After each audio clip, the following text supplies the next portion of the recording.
Oh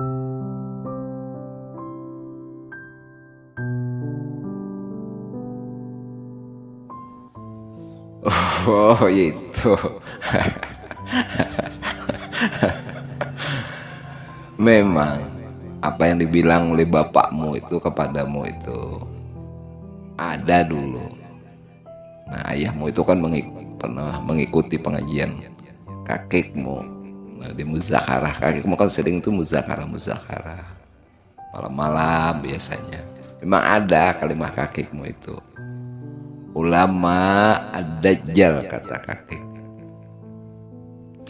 Nah, tapi sebelum Abi menjelaskan ulama dajjal ini, ulama dajjal aja orang Banjar kan. Nah, Abi ingin menjawabkan pertanyaan saudara kita. Jadi sekali lagi, nah zikir yang kemarin yang kalian tanyakan kan, yang seperti tata cara di zikir nasyid itu. Nah, waktu duduk kan kalimahnya la ilaha illallah. Jadi itu awal mulanya. Nah, kalau menurut pendapat kakekmu, kalau ingin kalian menuntuti sebagian pendapat kakekmu, bahwa itu namanya zikir syariat. Nah, kemudian zikir syariat namanya yang waktu duduk itu nampak jelas. La ilaha illallah, la ilaha illallah, la ilaha illallah. Nah itu kan. Nah waktu berdiri itu, nah, Allahu Allahu Allahu Allahu Allahu Allahu. Nah itu kata beliau dilisankan, dijaharkan.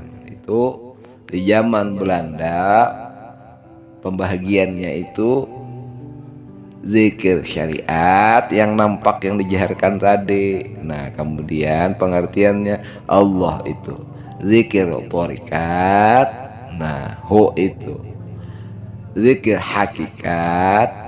Nah itu zikir ma'rifah, ta'aluk kepada sir. Maka dihimpunlah pengertian keseluruhannya itu di itu, dari bawah naik ke atas pengertiannya. Nah itu seperti firman Tuhan, isyaratnya kalau ingin mengambil paham. Di situ kata beliau, alifnya itu Allahu la ilaha illa wal hayyul qayyum qa'ima bil qis. Nah haknya tuh huwallah alimul ghaib wa syahadah war rahmanur rahim. Jadi penjelasan alif tuh di huruf haknya tadi. Jadi Allah itu kan alif dengan huruf H. Nah itu pengertian, didapatlah pengertian nah lam awan dan lam akhirnya itu. Nah, jadi ulama ad-dajjal tadi. Nah, jadi kata beliau, dari dulu kata beliau, masa-masa aku masih muda kata beliau di zaman Belanda. Ya, Dajjal itu yang dicarinya yang utama itu adalah pengikut yang berpengetahuan. Pertama, yang berpengetahuan agama, karena kekuatan umat Islam ini adalah di tauhidnya, di keyakinan atas ajaran agama yang di dalam agama itu mengajarkan pengenalan kepada Allah dan Rasulnya. Nah, maka diperlemah kekuatan keimanan ini kepada Rasulullah. Itu yang pertama kata beliau. Bila pelemahan akan keyakinan kepada Rasulullah itu otomatis akan ditinggalkan kepada Rasulullah ini. Karena ajaran Dajjal itu langsung kepada Tuhan. Jadi dianggapnya Rasulullah atau Nabi itu hanya basa-basi. Dan Nabi itu dianggap syariat, bukan hakikat. Nah, padahal untuk mencapai ma'rifat mesti kepada sampai perjalanan syariat dan tarekat tadi kepada hakikat. Jadi kedudukan Nabi sebagai hakikat, yakni kenyataan daripada ma'rifah tadi, artinya mewujud daripada ma'rifah tadi kepada hakikat, itu diperlemahnya hukum-hukum. Demikian pula. Maka kata beliau ciri khasnya itu dia. Yang Dajjal dulu kenapa kita pecah belah keyakinan dan sebagainya, lemah terhadap perlawanan para penjajah ini adalah pertama melemahkan akan syariat itu.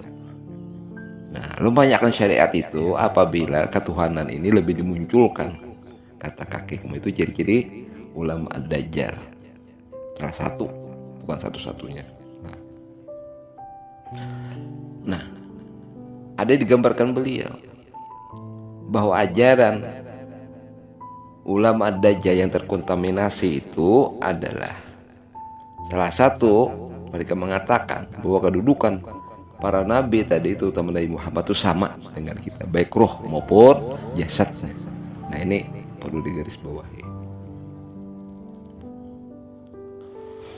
Kemudian di syariat itu ajaran Dajjal itu menghancurkan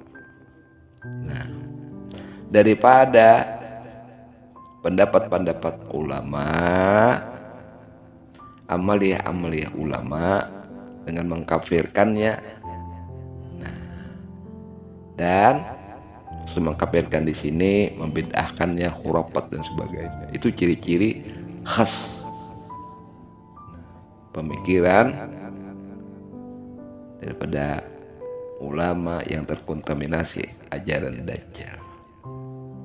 Nah, ujungnya maka mereka mengatakan bahwa kita ini tiada lainnya adalah wujud Tuhan, bukan wujud daripada hakikat tadi, bukan wujud daripada nur tadi. Nah, jadi mereka lebih menunjukkan ketuhanannya daripada kerasulannya. Sehingga perbuatan-perbuatan yang kadang Muhammad semau gue ini dianggap benar saja, karena Tuhan berbuat kehendaknya. Nah, di situ. Nah, makanya kata hakikmu, Tuhan itu tidak bisa diikuti karena Tuhan berbuat sekehendaknya. Nah, Tuhan tidak terikat oleh hukum, sekalipun itu hukum itu bersumber daripada Tuhan, yang dijalankan, yang diolah oleh kecerdasan Nabi kita Muhammad untuk mengatur syariat ini di alam syahadah ini.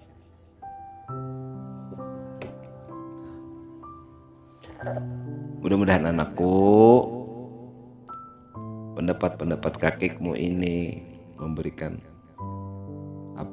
inspirasi lah, dan kewaspadaan yang tinggi. Gambaran-gambaran ini gambar kakekmu itu 30 tahun 40 tahun dulu mulai bermunculan. Nanti kata kakekmu, orang nonton maulid dengan pakaian yang diharamkan oleh Allah dan Rasulnya. Sekarang kan nampak ada dangdutan di acara-acara pengantin itu, mereka berkesleweran sambil nonton pakaiannya, sambil jalan-jalan merokok dan sebagainya. Adab itu sudah serba rusak. Mudah-mudahan sekali lagi kita bermohon kepada Allah inayah dan hidayahnya. Amin ya Allah ya Rabbal Alamin.